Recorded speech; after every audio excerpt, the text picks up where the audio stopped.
Juízes, capítulo 3. Povos pagãos no meio de Israel.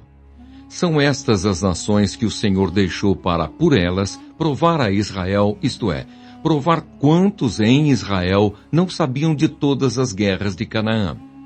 Isso tão somente para que as gerações dos filhos de Israel delas soubessem para lhes ensinar a guerra, pelo menos as gerações que dantes não sabiam disso. 5 príncipes dos filisteus e todos os cananeus e sidônios e heveus que habitavam as montanhas do Líbano, desde o monte de Baal-Hermon até a entrada de Amate. Estes ficaram para, por eles, o Senhor por Israel à prova, para saber se dariam ouvidos aos mandamentos que havia ordenado a seus pais por intermédio de Moisés. Habitando, pois, os filhos de Israel no meio dos cananeus, dos heteus, e amorreus, e ferezeus, e heveus, e jebuseus, tomaram de suas filhas para si por mulheres, e deram as suas próprias aos filhos deles, e rendiam culto a seus deuses. Otniel livra os israelitas do poder de Cusã-Risataim.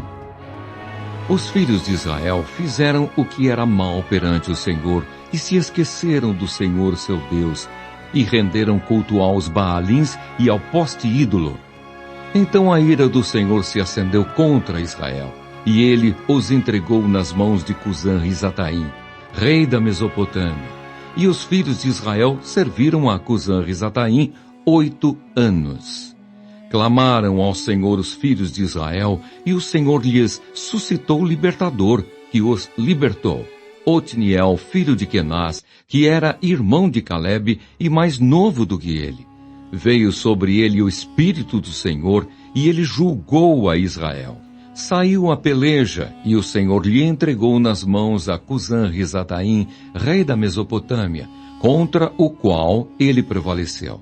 Então a terra ficou em paz durante 40 anos. Otniel, filho de Quenaz, faleceu. Servidão sob Eglon. Tornaram então os filhos de Israel a fazer o que era mal perante o Senhor. Mas o Senhor deu poder a Eglon, rei dos Moabitas, contra Israel, porquanto fizeram o que era mal perante o Senhor. E ajuntou consigo os filhos de Amon e os Amalequitas, e foi e feriu a Israel. E apoderaram-se da cidade das palmeiras. E os filhos de Israel serviram a Eglon, rei dos Moabitas, 18 anos. Eude livra-os. Então os filhos de Israel clamaram ao Senhor, e o Senhor lhes suscitou o libertador. Eude, homem canhoto, filho de Gera, benjamita. Por intermédio dele, enviaram os filhos de Israel tributo a Eglon, rei dos Moabitas. Eude fez para si um punhal de 2 gumes, do comprimento de 1 côvado, e cingiu-o debaixo das suas vestes, do lado direito. Levou o tributo a Eglon, rei dos Moabitas. Era Eglon, homem gordo. Tendo entregado o tributo, despediu a gente que o trouxera e saiu com ela. Porém voltou do ponto em que estavam as imagens de escultura ao pé de Gilgal e disse ao rei: Tenho uma palavra secreta a dizer-te, ó rei. O rei disse: Cala-te! Então todos os que lhe assistiam saíram de sua presença.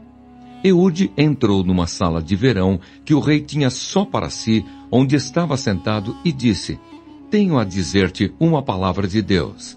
E Eglon se levantou da cadeira.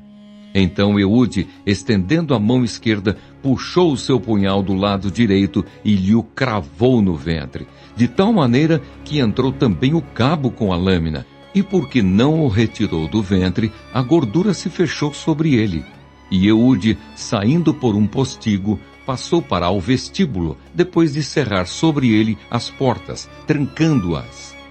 Tendo saído, vieram os servos do rei e viram, e eis que as portas da sala de verão estavam trancadas, e disseram: Sem dúvida está ele aliviando o ventre na privada da sala de verão. Aborreceram-se de esperar, e como não abria a porta da sala, tomaram da chave e a abriram, e eis seu senhor estendido morto em terra. Eude escapou enquanto eles se demoravam, e tendo passado pelas imagens de escultura, foi para Seirá. Tendo ele chegado, tocou a trombeta nas montanhas de Efraim. E os filhos de Israel desceram com ele das montanhas, indo ele à frente.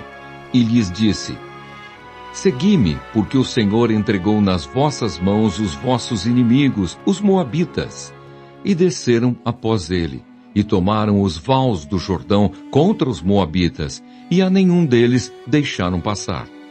Naquele tempo feriram dos moabitas uns 10.000 homens, todos robustos e valentes, e não escapou nem sequer um.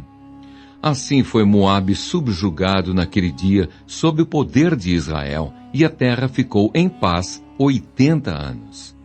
Depois dele foi Sangar, filho de Anate, que feriu 600 homens dos filisteus com uma aguilhada de bois, e também ele libertou a Israel.